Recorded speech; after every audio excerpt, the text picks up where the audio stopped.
Welcome to this week's episode of What's Up Weekly, where we bring you the latest news in 10 minutes or less. I'm Brittany Bradley. And I'm Margo Andrews. Thanks for tuning into our last episode of September. So let's get you up to date.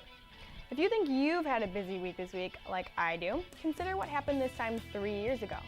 In 2008, the subprime mortgage market collapsed, sending the U.S. economy into a freefall and recession.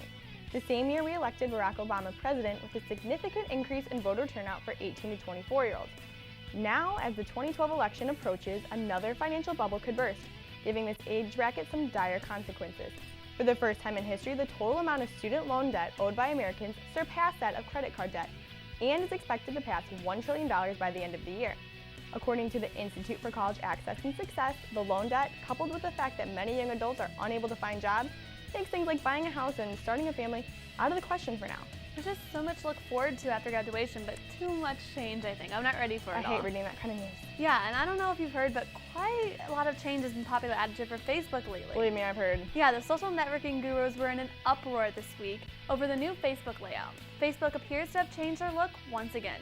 My question is, have they not learned from past experiences? Like, every time they change it, people get more and more upset, so read your own site. That used to be the biggest blow. Wake up in the morning, see it different. Yeah, I don't know. Maybe they'll catch on Monday, but Facebook is in the middle of launching their biggest redesign yet. The company is creating a Facebook timeline. The new profiles will have 2 columns instead of the original one that will show maps of the user's favorite locations. The idea of the new timeline is to document a user's entire life. It will be a record of a user's existence. And if that's not creepy, I don't really know what is. But Facebook creators say the new look will make it the first meaningful social networking site. Yeah, I couldn't take it. I deactivated it a little over a week ago after I saw that. Twitter's where it's at. Yes, follow us at What's Up Weekly IU. Had to plug. Good job. I just don't get why they can't leave it alone. Just let it be. People liked it when it came out, so just let it go. They're just trying to stay relevant. I guess so. Anyway, just as we were getting used to them, grocery stores may have decided to let something go. Self-checkout lines may soon be gone from some chains as claims mount that they harm customer service. Supermarkets first introduced us to the new technology about 10 years ago, saying they were easy to use and could save retailers money. Now, studies show that customers are using these lanes less and less.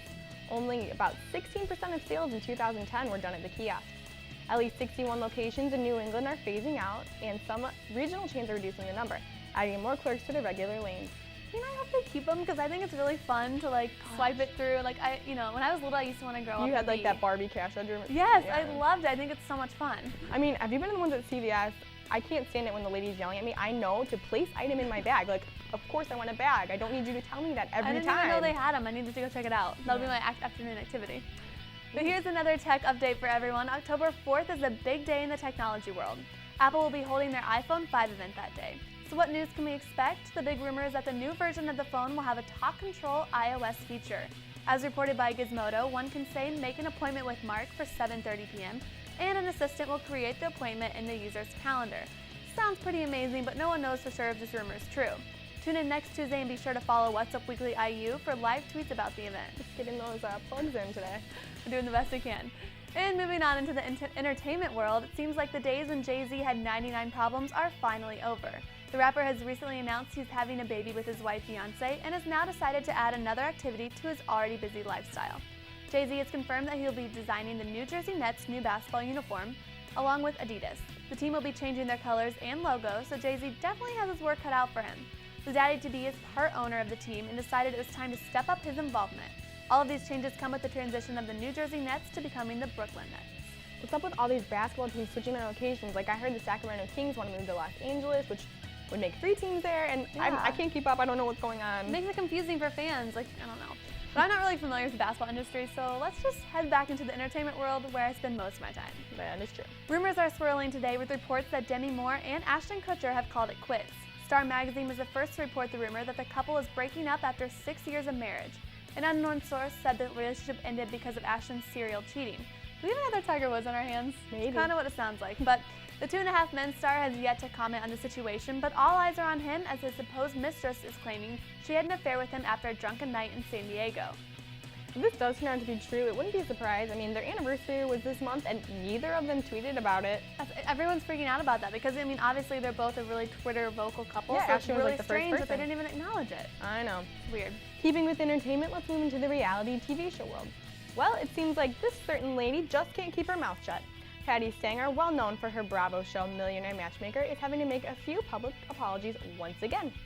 Earlier this week, Stanger made the comment that gay men were incapable of monogamy, claiming that, quote, "There is no curbing gay men, I have tried." She followed this remark with one that said, quote, "Jewish men lie."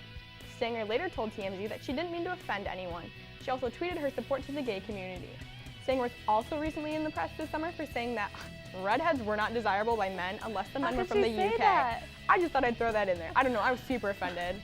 I don't blame you. I mean, I love the show, but she's super outspoken. And honestly, how can we really trust her advice? All that surgery just getting to her head, messing with her brain. And how can we take her advice? She's single. So, I know. I mean, obviously she's not that great of a matchmaker. You're engaged 7 years and you're still not married, and then you broke up, you date someone in your company. Sorry, I'm a little hateful at this Yeah, just point let in it time. out. Don't hide how you feel. Well, back on it this week, bringing you the latest with Dancing with the Stars. As per normal, it was a week full of drama. The show had its first injury of the season. Chaz Bono has been complaining of knee injuries and was unable to perform his quick step to his fullest potential due to the pain he was enduring. But believe it or not, he survived this week's elimination. Second, Nancy Grace was rumored to have a nip slip after she performed. The cameras quickly cut away to the audience as her partner adjusted her top. Nancy denies the wardrobe malfunction, but nonetheless, she too survived elimination. The final dramatic moment of the week was when Elizabetta Canales got booted from the show. I don't really think anyone was surprised, even though she was a top scorer. She didn't have much talent overall, and she didn't really get along with her partner Val. So long, Elizabetta. Isn't she famous for dating George Clooney anyway? She is. She's not even famous. Like, you can tell I'm not a big fan of her. Yeah. I'm not a fan. Wow. So sad, but I think, this next story might catch a little more attention from college students because they can find a better way to spend their time if they're 21. So, the latest creation that will please college students and sweet addicts alike, maybe, is a new cold treat. Beer ice cream, created by the Frozen Pints Company with the idea to offer two of the most refreshing things on a hot summer day. Flavors like brown ale chip and malted milk chocolate stout are also available. The bad news, you can only find the ice cream in parts of Georgia, so you might just have to settle for the other latest ice cream trending topic, sweaty balls, from Ben & Jerry's, which features vanilla ice cream with a hint of rum and chocolate malt balls. You always find the grossest stuff to talk about on the show. Like, that actually makes me nauseous to think about. I'm sorry, gosh. Yeah, don't think I'll be trying that anytime soon. I don't think beer ice cream is for me, but definitely for some of my friends.